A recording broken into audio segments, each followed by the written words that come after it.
সকলকে আসসালামু আলাইকুম জানাই 101 ডিগ্রি জ্বর পেজ থেকে। আজকে 101 ডিগ্রি জ্বর পেজের অভিনেতারা সংযুক্ত হতে যাচ্ছে হোমনা প্রেস ক্লাব এবং সুশীল সমাজের আয়োজিত একটি নৌ ভ্রমণে। হ্যালো এভরিওয়ান, আসসালামু আলাইকুম। সকলকে ওয়েলকাম জানাচ্ছি আমাদের প্রথম ব্লগে। আমরা সবাই মিলে একটা ট্যুরে যাচ্ছিলাম, তো ভাবলাম আমাদের ট্যুরের অভিজ্ঞতাটা আপনাদের সাথে শেয়ার করি। আমাদের গন্তব্য ছিল কুমিল্লার হোমনা থেকে সোনারগাঁর উদ্দেশ্যে। তো আমরা যাব হচ্ছে ট্রলার যোগে। তো আমাদের এই যে ট্রলার না মানে আমাদের জাহাজ। তো আমরা সবাই উঠে গেলাম, উঠে দেখি যে আমাদের সম্মানিত সাংবাদিকবৃন্দ যারা রয়েছে তারা সবাই আগেই উঠে গিয়েছে। এইদিকে দেলোয়ার ভাই, জুয়েল ভাই, সাইদুর ওরা বাইরে দাঁড়ায় ছিল। তো তাদেরকে উদ্দেশ্য করে হাসান ভাই বলল, সম্মানিত গাইস, এখানে পলিথিনের ব্যবস্থা আছে, ট্রলারের মধ্যে কেউ ভূমি করলে পলিথিন আছে। যাই হোক, হাসান ভাই একটু মজা করলো। এরই সাথে সাথে আমাদের ট্রলারের ইঞ্জিন স্টার্ট হয়ে গেল, আর জুয়েল ভাই তেরপাল ধরে দাঁড়ায় আছে যেন বাতাসে উড়ে না যায়।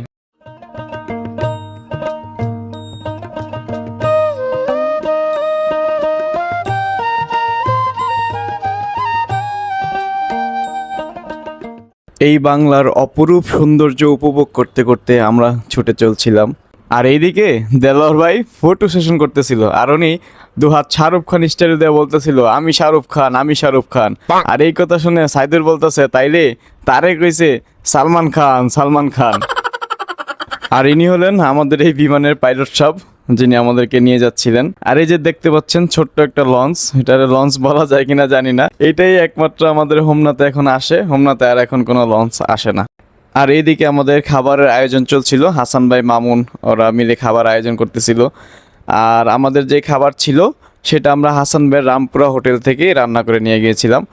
আর আমি একটু ফিল নেওয়ার জন্য ট্রলারের সামনে গিয়ে বসেছিলাম, আর একটা ঢেউ আসলো, একদম আমাকে ফালাই দিতে নিয়েছিল, খুবই ভয় পাইছিলাম। আর এইরকম মজা করতে করতে আমরা চলে গিয়েছিলাম মেঘনা নদীর কুল ঘেঁষে গড়ে ওঠা নুনের টেক চরে। এই চরটা অনেক সুন্দর, আমরা আগেও বহুবার গিয়েছি। এখানে গিয়ে আমরা গোসল করলাম। আমরা গোসল করতে করতে দেলোয়ার ভাই এখানে খাইতে বসে পড়ছিল, মানে বলতেছে আমার খিদে লাগছে, আমি খাইয়ে ফেলি। তো আমাদের খাবারের আইটেমে ছিল শুটকির ভর্তা, আলু ভর্তা, তারপরে ছিল হচ্ছে গরুর মাংস, ডাল, সালাদ।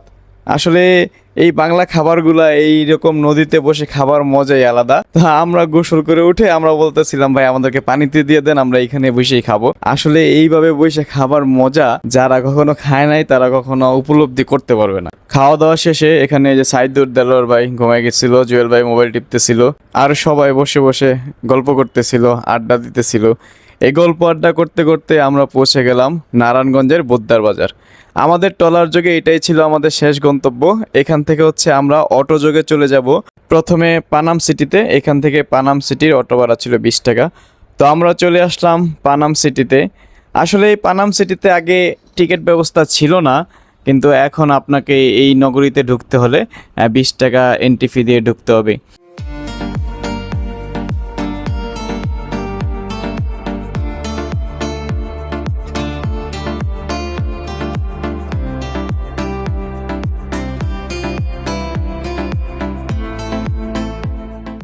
1500 শতকে ঈশা খাঁ বাংলার প্রথম রাজধানী স্থাপন করেছিলেন এই সোনারগাঁয়ে।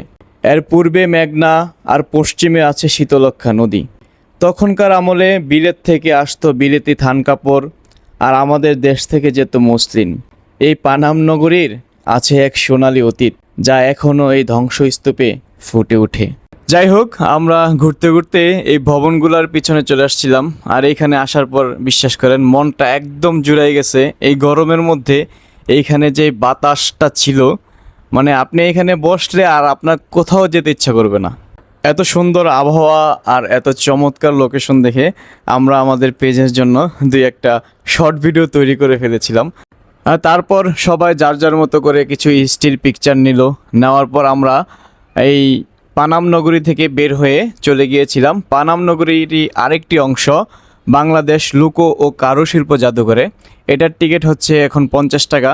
আর এই যে জমিদার বাড়িটা দেখতে পাচ্ছেন, এটার টিকিট হচ্ছে আলাদা আপনাকে কাটতে হবে, এটা হচ্ছে 100 টাকা। এটাও কিন্তু একটা পানাম নগরীর এই অংশ। হ্যাঁ, এটা আরও অনেক সুন্দর, চমৎকার।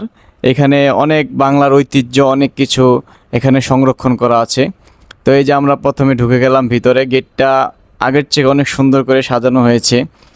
উপরে একটা সোনার গেট দিয়েছে, আর এইদিকে ফ্ল্যাগ দিয়ে খুব সুন্দরভাবে সাজানো হয়েছে।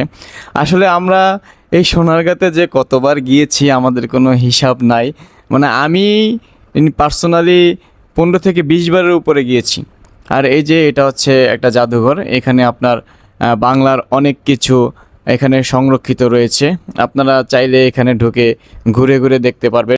ভিতরে ঢুকলেই আপনার চোখে প্রথমে এই দৃশ্যগুলো পড়বে, গ্রাম বাংলার দৃশ্য। আপনার দেখলে মনে হবে কি এই মানুষগুলো পুরো জীবন্ত অবস্থায় বসে রয়েছে, এত সুন্দর করে এটা সাজানো। কিন্তু আমরা তো অনেকবার ঘুরছি, আমাদের আর ঘুরতে ইচ্ছা করতেছিল না। তো আমরা এত গরম ছিল, সবাই এসির নিচে গিয়ে দাঁড়ায় দাঁড়ায় আড্ডা দিতেছিলাম ঠান্ডা হওয়ার জন্য।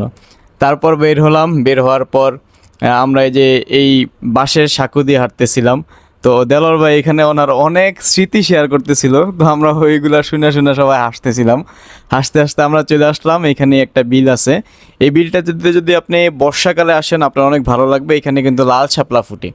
আর এই বিলের পাশে এত চমৎকার বাতাস ছিল যে সবাই এখানে বসে পড়ছে, মানে আর কোথাও যাইতে ইচ্ছে করতেছিল না। এই যে ফ্ল্যাগগুলা উড়া দেখলে বুঝতে পারবেন যে কি পরিমাণ বাতাসটা ছিল। তো সবাইকে রেখে আমি কয়েকটা শট নেওয়ার জন্য একটু সামনে চলে আসলাম। আর এখানে এসে দেখলাম যে নাগরদোলা আছে, ঘোড়া আছে। আপনারা যারা ফ্যামিলি নিয়ে আসবেন, যাদের বাচ্চা আছে, আপনারা খুব সুন্দর কিছু সময় এখানে উপভোগ করতে পারবেন। আর এইদিকে আয়সা দেখি যে দেলোয়ার ভাই সবাইকে কি জানি দেখাচ্ছিল আর সবাই হাসতেছিল। তো আমরা ঘোরাফেরা শেষ করে এখানে একটা ভিডিও মেক করলাম আমাদের পেজের জন্য। মেক করার পর আমরা এই পুকুর পাড়ে এসে সবাই ফ্রেশ হলাম। ফ্রেশ হওয়ার পর আমরা বের হয়ে গেছি। আর এই সাইডে যেই পুকুরটা আছে, এই পুকুরের পাড়ে আপনি চাইলে আপনার প্রিয়জনদেরকে নিয়ে বসে খুব চমৎকার সময় কাটাতে পারবেন। প্লেসটা আসলেই অনেক সুন্দর। আর এই জমিদার বাড়ির সামনের সাইড, এই যে এটা হচ্ছে সামনের সাইড, এইখানেও আপনি খুব ভালো সময় কাটাতে পারবেন। আর এইখানে কিন্তু অনেক সুন্দর ছবি উঠবে। তারপর আমরা বের হয়ে চলে এসেছি, কারণ আমাদেরকে আবার রওনা দিতে হবে যেহেতু নদী পথ। আর এখানে এসে দেখলাম খুব চমৎকার মাছ বিক্রি করতেছে। আর এই জায়গাতে মানুষ এই যে ছোট ছোট নৌকা নিয়ে নদীতে ঘুরতে যাইতেছিল। আর এই বিকাল টাইমে নদীটা এত সুন্দর লাগতেছিল, এত বাতাস ছিল, অনেক চমৎকার ঢেউ ছিল। এই সৌন্দর্য উপভোগ করতে করতে আমরা আমাদের বাড়ির দিকে রওনা হয়ে গিয়েছিলাম। সবাই ভালো থাকবেন, সুস্থ থাকবেন, দেখা হবে অন্য কোনো ব্লগে। আর সবাই 101 ডিগ্রি জ্বরের সাথেই থাকবেন। আল্লাহ হাফেজ।